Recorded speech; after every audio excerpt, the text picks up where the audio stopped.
ماهده بیا اینجا.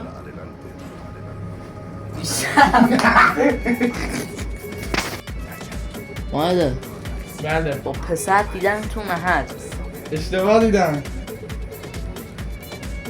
از قرقستاب دروغ میگه. حالا بیا اینجا پولداریه. آره وایس آبی تو بازی آخه. بیا آقا بفهم خار تلفن. سلام قربونت برم نفس من جان جیگر طول سگ بله بابا با کی داری حرف میزنی گوساله خر؟ خدا با سعیدم. پشکل عنه گوار با سعیدی چرا خوش جیگر جان خوابونا چیز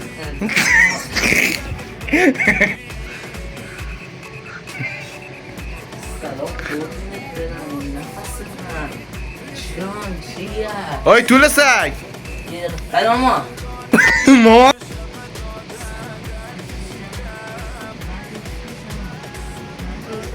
صدام بزن اصلا بابا سلام قربونت برم نفس جان اوی طول سگ بله با کی حرف میزنی؟ خدا با امیر دارم حرف میزنم. وقتی که تاریخ مصرف گذشته طول سگ گوه عنه سگ قربون صدقه سعید میری؟ بابا ما راستشو بگو عن بابا ماهده با پسر همه دایدنش.